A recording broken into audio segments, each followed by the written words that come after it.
갑자기 고성을 지르며 뛰어든 강기정 정무수석. 결코 묵과할 수 없는 만행입니다.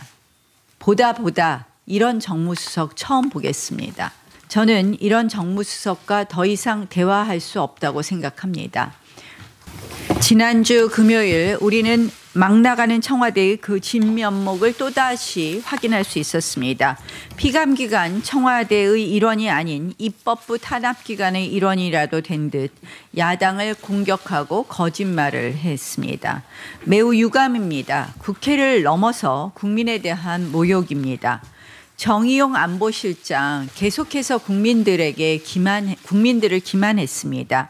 문재인 대통령 모친상 중에 북한의 도발을 지적하자 장례를 마치고 쏜 것이다 이렇게 이야기를 했습니다. 또 북한이 ICBM 이동식 발사는 하지 못한다고 계속 이야기했습니다. 북한의 미사일 실험을 지적하자 우리도 못지않은 미사일 실험을 한다면서 공격용과 방어용을 물타기하면서 이야기했습니다. 최소한의 기초적 사실관계조차 계속해서 왜곡했던 것입니다. 그러면서 하는 말이 이 정도 이야기해야지 국민이 안심한다고 이야기합니다. 신형 4종 세트 도발, 북한의 미사일과 미사일 및 신형 4종 세트 도발에 대한 우리의 안전체계를 묻자 우리의 대응체계, 우리의 미사일 방어체계를 묻자 역시 아무런 문제가 되지 않는다고 했습니다. 저는 정의용 실장의 그날의 답변을 들으면서 도대체 대한민국 안보실장이냐 북한 안보실장이냐 하고 묻고 싶었습니다. 정의용 안보실장의 모든 답변은 북한 안보실장이 해야 될 답변이 아니었나 이렇게 보입니다. 어제 국정원 국정감사와 그리고 국방부 장관이 출석한 국방위 회의에서 우리는 정의용 안보실장이 거짓말을 했다는 것을 낱낱이 알 수 있었습니다.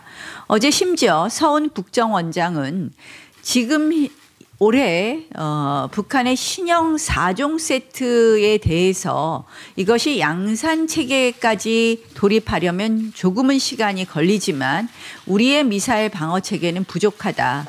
결국 그 양산 체계에 들어가기 전인 지금부터 대응 체계는 반드시 만들어야 된다고 답변했습니다.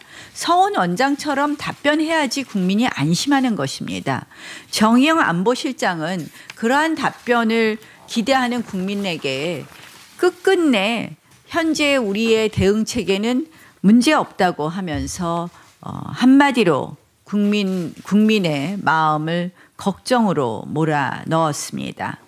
정의용 안보실장은 더 이상 안보실장의 자리에 있을 수 없습니다. 그 자리에 있을 자격이 없습니다. 따라서 당장 그 자리에서 물러나는 것이 마땅합니다. 또한 정의용 안보실장의 이러한 국민 기만, 그러한 발언을 지적하는 야당 원내대표에 대해서 갑자기 고성을 지르며 뛰어든 강기정 정무수석. 결코 묵과할 수 없는 만행입니다. 보다 이런 정무수석 처음 보겠습니다. 정무수석이 하는 일이 무엇입니까? 결국 야당과 원활한 대화를 해서 국정이 원활하게 운영되어야 되게 해야 되는 일 아닙니까? 저는 이런 정무수석과 더 이상 대화할 수 없다고 생각합니다. 이 야당과 이런 정무수석을 끝까지 고집한다면 야당과의 대화가 아니라 야당과의 전쟁을 하겠다는 청와대의 의지의 표명이 아닌가 이렇게 보입니다. 지금 이 문제에 대해서는 다른 야당들도 또 일부 여당 내의 일부 의원들도 문제 제기를 하고 있는 것으로 알고 있습니다. 청와대가 지금 오늘 벌써 화요일입니다. 지난 금요일에 있었던 일에 대해서 어떠한 입장 표명도 하지 않습니다.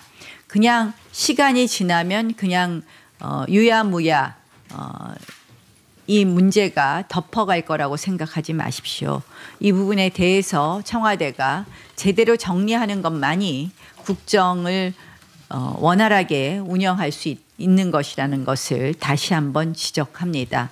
한편 정의용 안보실장의 경우에는 지금 국감에서의 위증 여부가 저희가 검토해야 될 단계가 되었습니다. 이동식 발사 문제는 위증 부분에 해당하는 부분이 있습니다. 따라서 이 부분에 대한 검토를 시작하도록 하겠다는 말씀 드리겠습니다.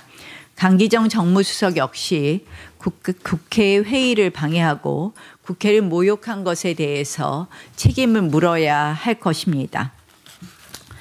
이 금요일 운영위 사태에 대해서 청와대 입장이 아직도 나오지 않는 것에 대해서 매우 유감을 표시하면서 청와대가 즉각 이 부분에 대해서 사태를 수습하고 사과해 줄 것을 다시 한번 요청합니다.